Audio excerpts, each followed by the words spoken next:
I mean, that seems you mentioned a few things over the last few minutes that tie in with just us philosophically, but a few other things and characteristics that other people that we've had on the show have mentioned.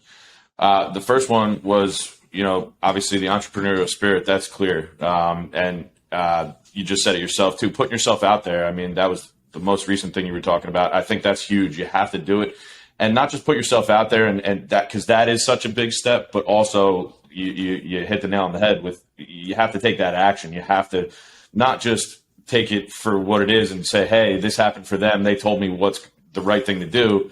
It's now just going to happen for me. You have to do that for yourself as well. And then the last thing that I thought was interesting, and not surprising in any way, was the athletic side of things. I think it's very interesting to me how many people we, at least in the short existence of the show, have had that competitive athletic side of them. Obviously the entrepreneurial stuff, that kind of stands out. How did those things, do those things are they still a factor for you? Like, obviously the entrepreneurial stuff, putting yourself out there, like, I thought it was interesting about the athletic side of things. Like, are you still involved in basketball? Do you still see yourself coaching at any point? Or? I mean, I've coached little, like my nephew and stuff like that. Like, I'll kind of coach any of that stuff. My nephew just got a goal and he's 7. So like, I'm like, oh, you're going to be so surprised. I may still have some game. We'll see if I still have it. Right. But no, I think the part with sports was we understand that repetitions, like, you don't just show up to game day and hit those threes or your free throws or run plays flawlessly. It's those repetitions.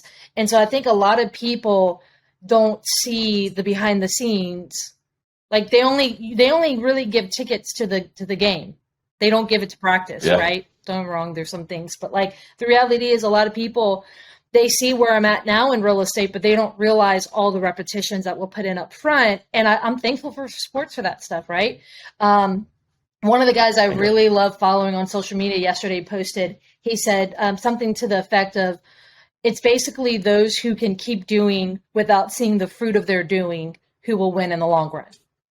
Because at the end, don't get me wrong, we want that fruit and you want to make sure it's the right actions, but I mean, you just got to put in work, right? You're underwriting deals left and right, and you're like, I haven't gotten a deal. Like, okay, well, what if that deal came on your 100th deal that you underwrote, right? Like, do you have the staying power?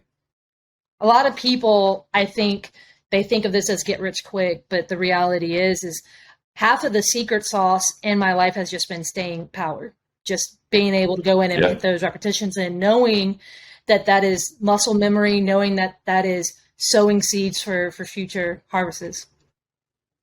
That's very pertinent to some conversations we've been having recently, huh?